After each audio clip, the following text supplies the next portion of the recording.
In the journey of spiritual awakening, understanding the role of the ego is crucial. The ego is that part of us that creates a sense of individuality and separateness. It defines who we are through our thoughts, beliefs, experiences, and perceptions. The ego often seeks to maintain control and uphold its own identity, reinforcing the illusion of separation from others and the world around us. This sense of separateness can become a significant barrier to true spiritual awakening, where the ultimate goal is to experience unity and oneness with all that is. When we embark on the path of spiritual growth, we often encounter teachings and practices aimed at transcending the ego. However, a common misconception is that the ego can somehow overcome itself. This belief assumes that through sheer willpower, discipline, or manipulation, we can force the ego to dissolve or transform into a more enlightened state. Yet, this approach is fundamentally flawed because the ego, by its very nature, cannot transcend itself. Trying to use the ego to overcome the ego is like trying to lift ourselves off the ground by pulling on our own shoestrings.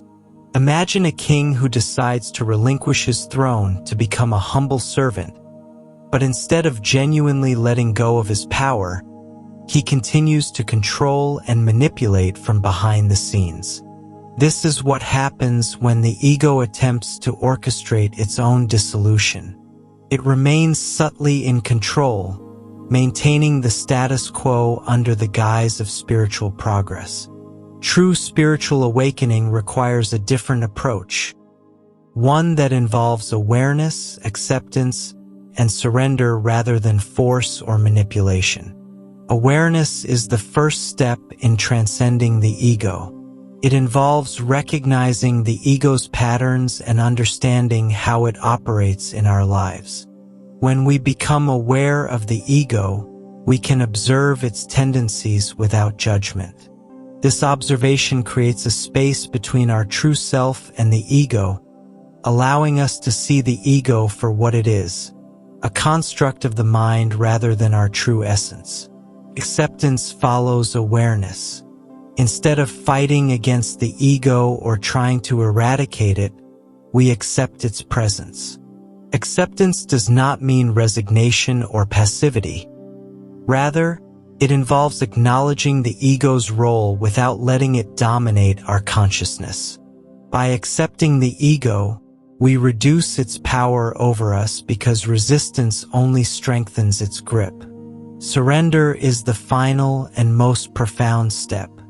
Surrendering the ego involves letting go of our attachment to the ego's desires, fears, and need for control. It means trusting in a higher power, the flow of the universe, or the divine essence within us. Surrender is not about giving up our individuality, but rather about recognizing that our true nature is interconnected with all of existence. In this state of surrender, we experience a deep sense of peace, love, and unity that transcends the ego's limitations. Now, let's get into a part where why you cannot overcome your ego with an ego. It's a bit of a paradox, but it's essential for your spiritual journey. Let's dive in and explore what this means and how it affects us. First, let's understand what the ego is. The ego is that part of you that identifies with your thoughts, emotions, and physical self.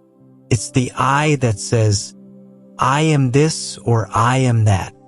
It's useful for daily life, helping us navigate the world. But when it takes over, it can create a sense of separation and conflict. The tricky thing about the ego is that it loves to stay in control. It will even use spiritual concepts to keep itself alive. When you try to overcome the ego, guess who's trying to do that? The ego itself. It's like a thief pretending to be a police officer. Now, when we realize our ego is limiting us, we often try to change it. We say things like, I want to be less selfish, or I need to be more confident. But who's doing the wanting? It's still the ego. It's like a hamster on a wheel, running faster and faster but getting nowhere. Trying to fix the ego with the ego is a never-ending loop.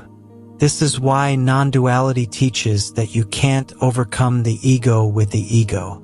Non-duality is about seeing beyond the ego. It's about realizing that you are not just your thoughts, emotions, or physical body. You are something deeper, something more connected to everything else. This realization doesn't come from fighting the ego but from understanding it and seeing through its illusions. One of the first steps is to stop the internal battle. When you try to overcome the ego forcefully, you're just adding more energy to it. Instead, observe your thoughts and emotions without judgment. Notice when the ego is trying to take control. By simply observing, you start to create a space between your true self and the ego. Awareness is your greatest tool. When you become aware of the ego's tricks, you start to disempower it. Awareness isn't about fighting. It's about seeing clearly. When you see the ego for what it is, its grip on you begins to loosen naturally. This is the essence of non-duality. Seeing through the illusion of separation created by the ego. Living in a non-dual way means embracing the present moment and seeing the interconnectedness of all things. It's about recognizing that you are part of a larger whole and that the ego's sense of separation is an illusion. When you live from this perspective, life becomes more peaceful and harmonious. One of the most powerful things you can do is surrender. Surrender doesn't mean giving up. It means letting go of the need to control everything. Trust that there is a deeper intelligence at work. When you surrender, you allow yourself to flow with life rather than fight against it. In conclusion, remember that you cannot overcome the ego with the ego. Non-duality teaches us to see beyond the ego's illusions and recognize our true nature. This journey is about awareness, observation, and surrender. Embrace these principles, and you will find greater peace and understanding in your spiritual path. Thank you all for being here today. Remember, the journey to non-duality is a beautiful one. Keep observing, keep surrendering, and keep growing. May your path be filled with light and clarity. Namaste.